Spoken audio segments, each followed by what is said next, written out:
Hello, Knights fans. Back with this week's edition of the FDU Men's Basketball Report. Joined as always by head coach Greg Herenda. Coach, you had a nice 11-day layoff here. Undefeated. Undefeated, yeah. You didn't lose over the 11-day stretch. That's got to feel good. Not many coaches in America. Oh, the bunch, I guess. But no, you know what we needed? It was like a godsend that our preparation for exams came before the actual exams. We're really banged up. We still have 3 bodies out. But yesterday was the first time we could practice 5-on-5 without a coach.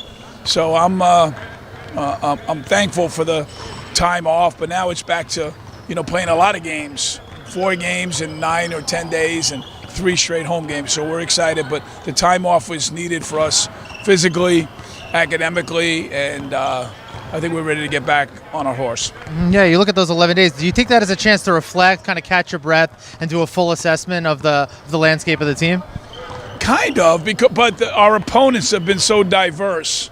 You play, in a Big Ten arena, you play in a Big East arena, and we really improved in those arenas.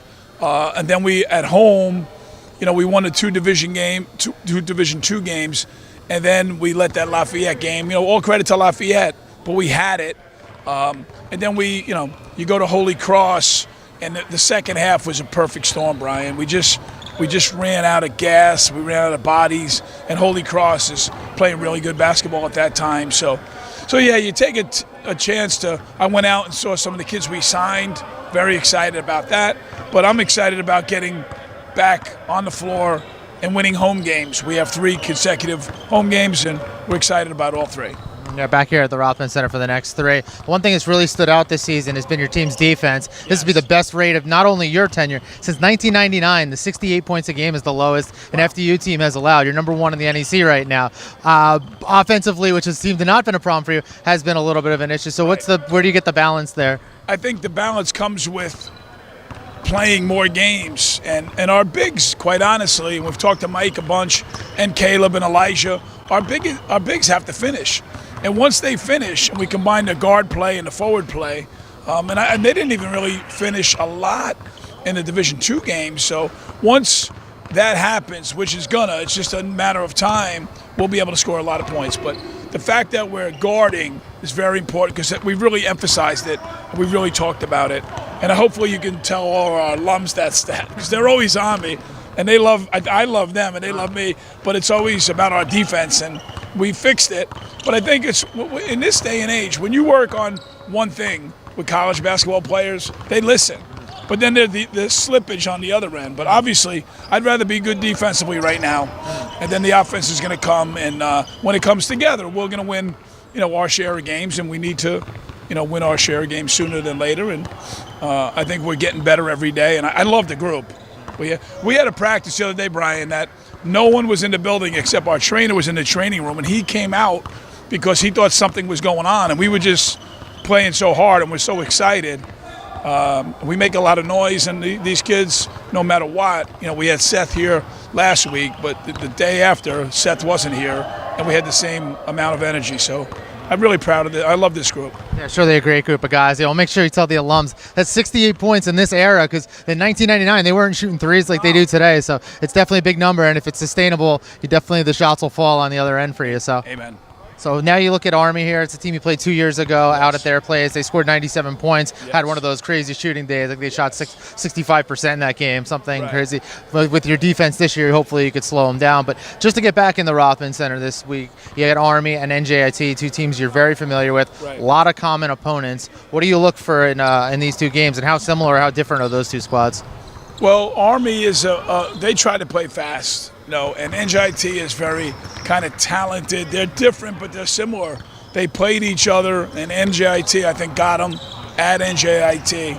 But quite honestly, right now, I'm focused on Army.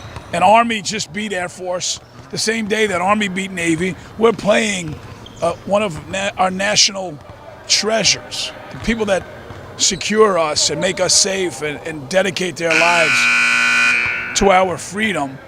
So we're playing a bigger thing than just a basketball team, and we respect them so much. I think we're going to honor some veterans here at our game. But I just think I'm not so concerned about our opponents, and we're playing a Patriot League, a MAC, and Atlantic Sun opponent.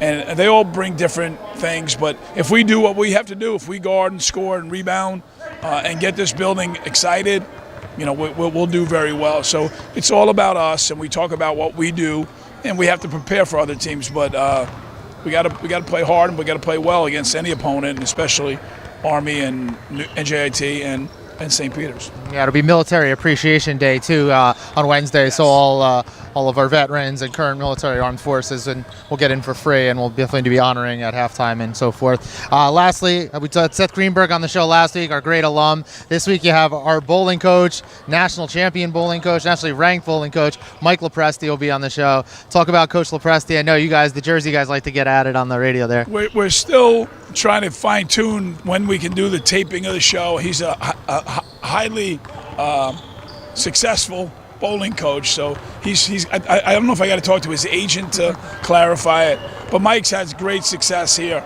Our bowling team, I have all of our coaches just about. I'm trying to get everyone. I think we have our golf coach coming on after that, hopefully volleyball, but I think for our people to hear the voices of all the programs. We know we have a great bowling program, but sometimes you don't know how or why. I was in a bowling league when I was young. My parents bowled. Who doesn't like bowling? We take our team bowling during the Christmas break and the holiday break, so Mike will be a great guest. I think Seth was a tremendous guest. He supposedly tweeted it out, and like 90,000 people heard the show, so we have to get a little bit more creative in getting the show out. But the people that listen to it love it, and Mike will be a great guest. He's a great coach and a great person here at Fairleigh Dickinson. For sure, that'll be a must listen. Well, good luck this week, Coach. I appreciate it. Thank you very much, Brian.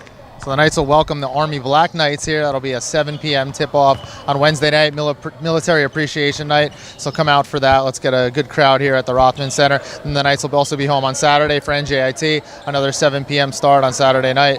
Remember to check back to FDUKnights.com.